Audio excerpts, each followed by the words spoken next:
Sejam todos bem-vindos ao nosso Evangelho no Lar da Casa Virtual Luz Espírita. Com auxílio e proteção dos benfeitores da Colônia Espiritual Maria de Nazaré, o nosso grupo, em nome de toda a Cavile, agradece por nos receberem em seus lares. A nossa equipe está composta pelos irmãos Ney, com a prece inicial, Franciele, com a leitura do capítulo de hoje do livro Vinha de Luz, seguindo os comentários do nosso irmão Ney e da nossa irmã Célia. Vamos emanar boas energias para levar luz e conforto aos lares materiais e espirituais, bem como toda a espiritualidade presente e protetora, onde quer que se encontre. Harmonização dos lares e fluidificação das águas, lembrando que deve ser um recipiente exclusivo para cada pessoa ou animal, pois os remédios espirituais são colocados de acordo com a necessidade de cada um. Solicitamos ao nosso irmão Ney para conduzir a prece inicial. Senhor Pai, de infinita bondade e misericórdia, Jesus, irmão e amigo de todas as horas, agradecemos por mais esta bendita oportunidade. Abra os nossos corações, as nossas mentes, ilumine sempre os nossos caminhos, para que possamos seguir no caminho do bem, que possamos estar sempre prontos a cooperar nessa seara bendita, esclarecendo a todos que cruzarem o nosso caminho. São tantas nossas necessidades, Senhor. Sabemos quanto ainda somos imperfeitos, mas hoje compreendemos que precisamos mudar, precisamos crescer, não só em conhecimento, mas principalmente desenvolvendo sentimentos e adquirir virtudes que ainda não temos. Que assim seja.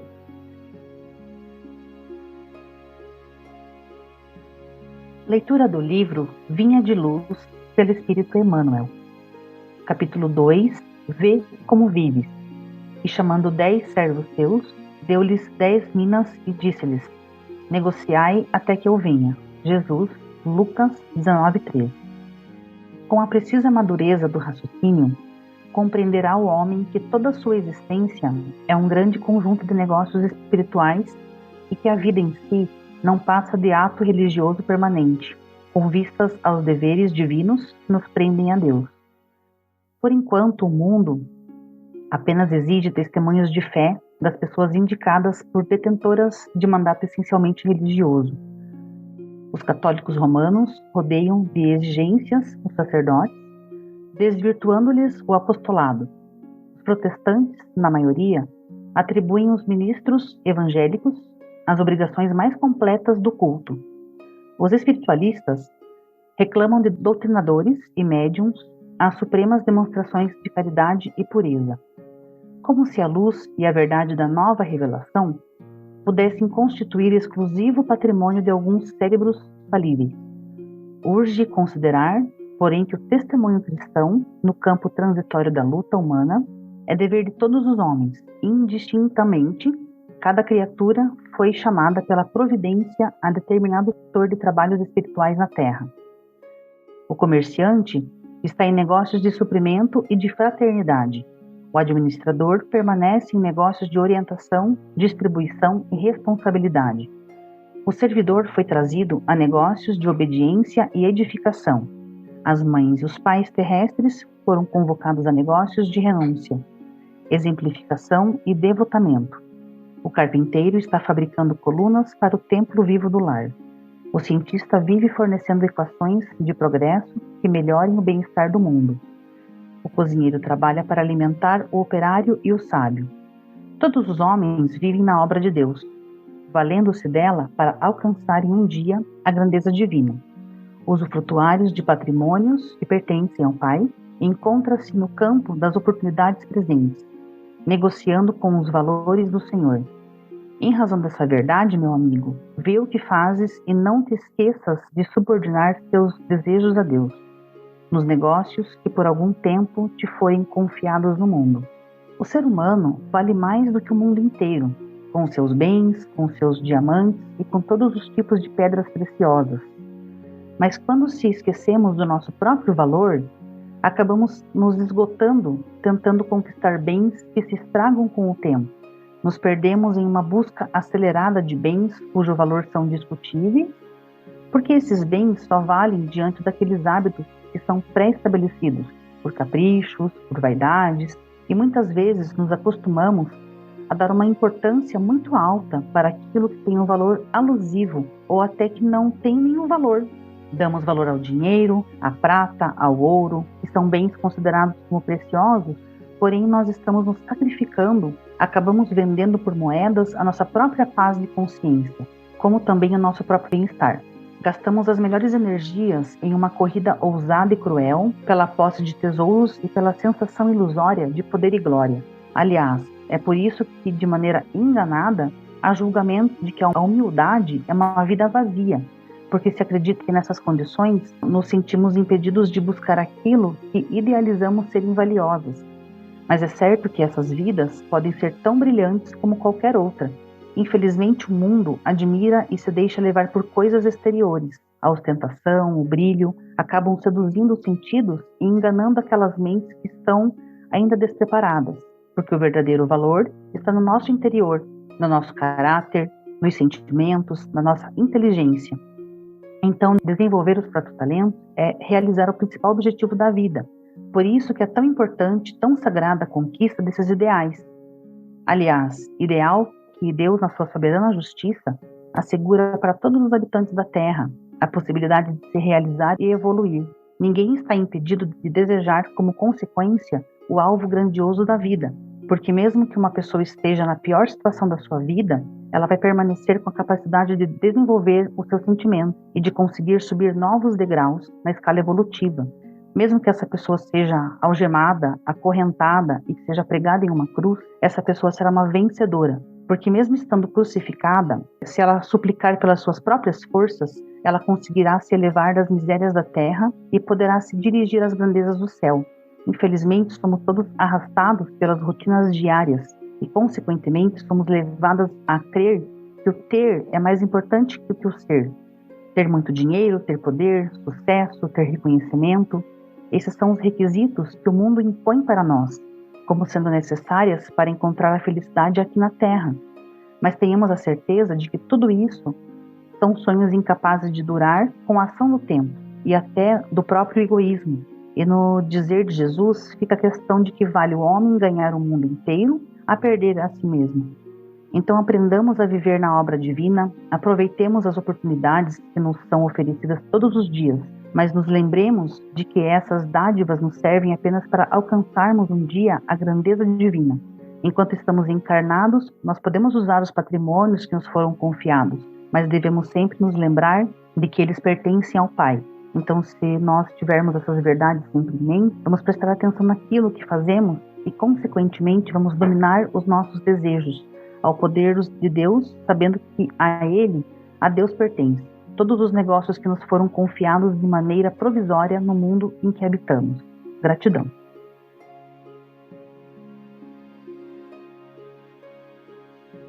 Precisamos analisar e saber o que Emmanuel trouxe esse versículo de Lucas 19:13.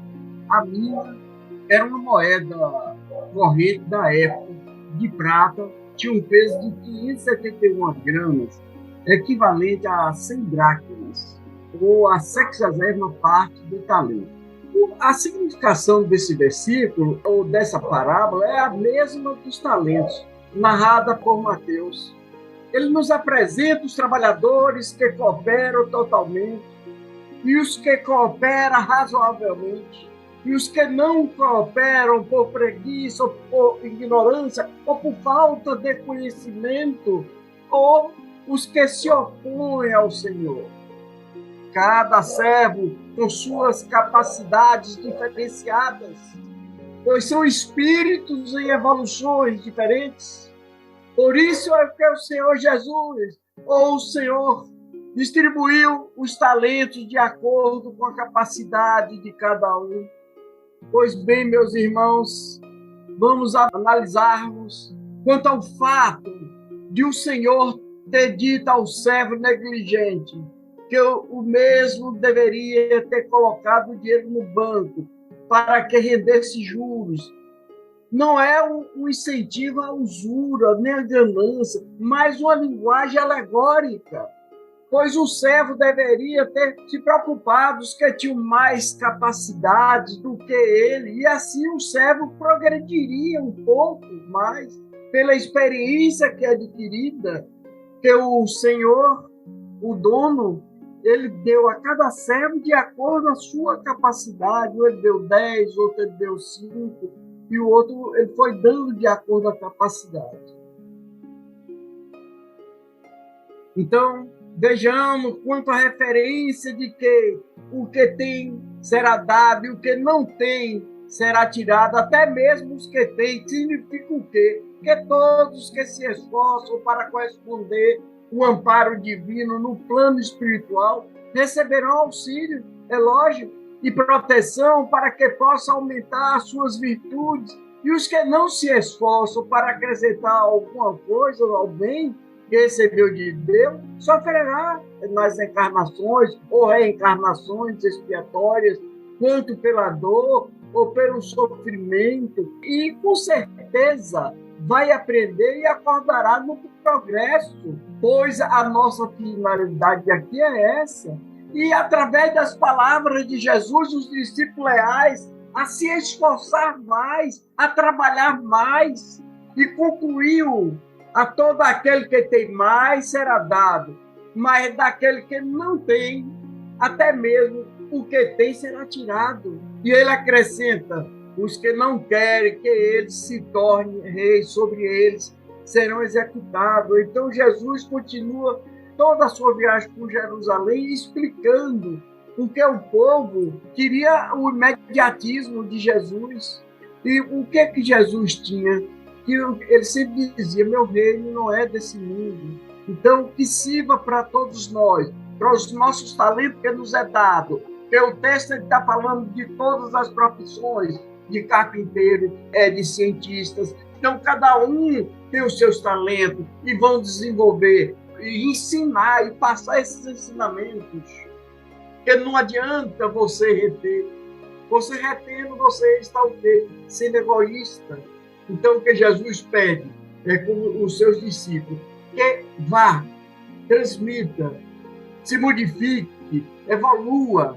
Então, cresça, cada um se capacite da melhor maneira possível, que seremos cobrados, que os que têm mais serão cobrados. E os que não têm também serão cobrados e retornarão aqui em outras reencarnações para corrigir essa falta de virtude. Gratidão.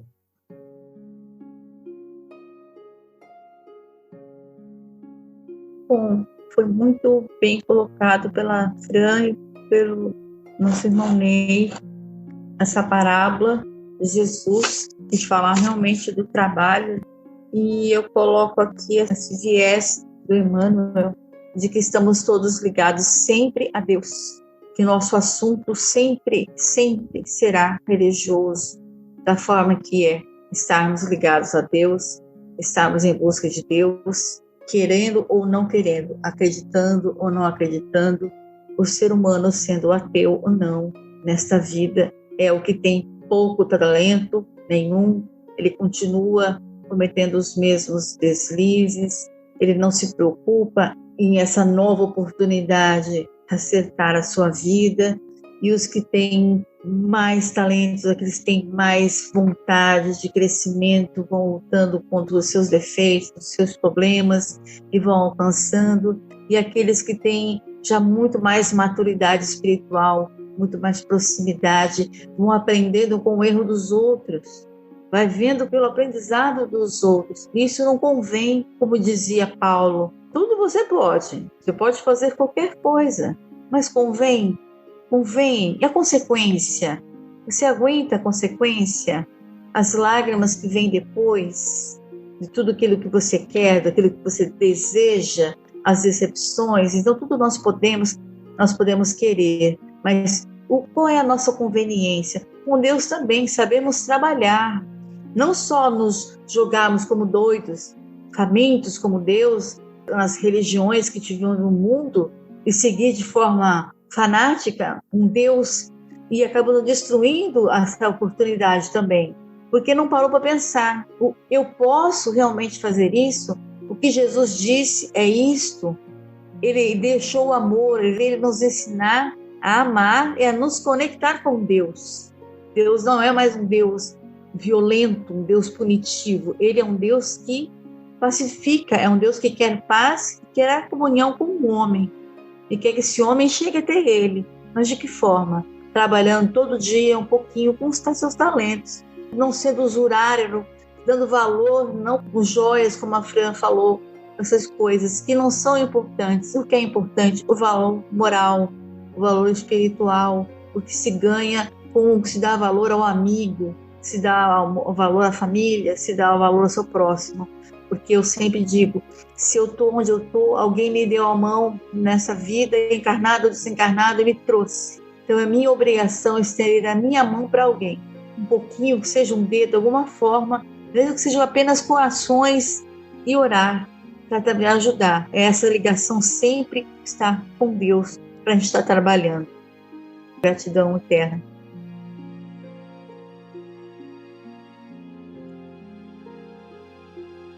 Emmanuel nos chama a atenção para que o ato religioso esteja presente em tudo que fizemos.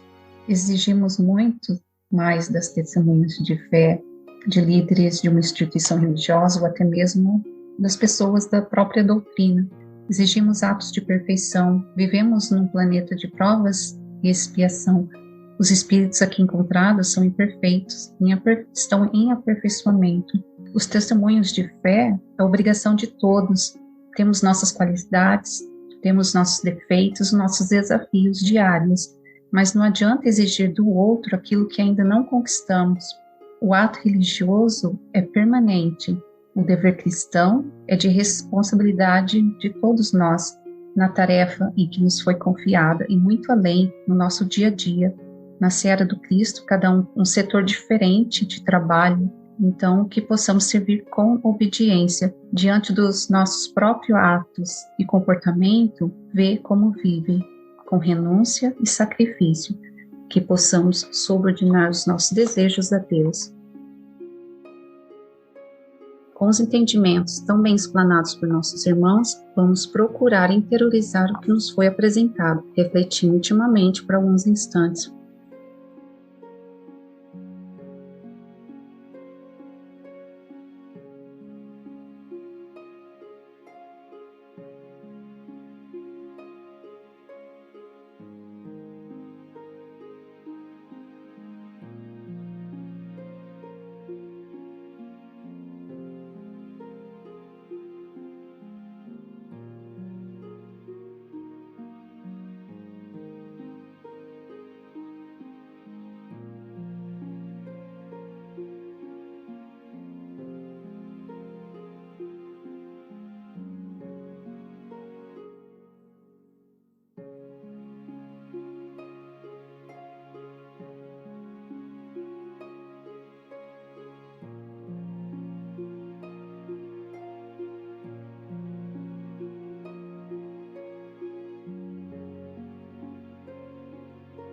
Elevemos os nossos pensamentos a Deus e, com o auxílio dos Espíritos de Luz da Colônia Espiritual Maria de Nazaré, pedimos paz e harmonia para todos que estão conectados conosco neste momento de amor, bem como a emissão de boas energias aos nossos familiares e irmãos encarnados e aqueles que se encontram no plano espiritual.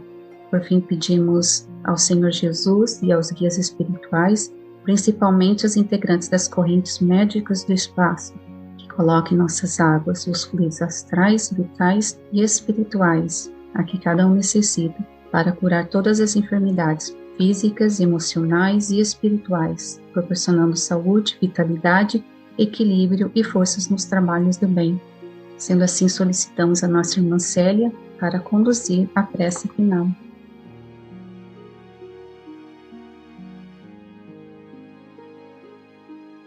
Senhor, nós vos agradecemos por mais essa oportunidade, dessa reunião, desse aprendizado de hoje. Que cada coração que está ouvindo, encarnado e desencarnado, possa abrir-se para as suas luzes, possa ser tocado e desejar um pouquinho mais da luz maravilhosa desse seu amor. Senhor Jesus, o nosso Deus amado, nossos mentores espirituais, nós vos agradecemos muito. A Casa Espiritual Maria de Nazaré, que nos apoia, os trabalhadores que nos ajudam nessa reunião, que ajudem a todos nós, buscando os nossos caminhos, abençoando a Cavire, cada um dos servos, abençoe cada um de nós e nos ajude no nosso caminho, todos os dias, por misericórdia, que assim seja.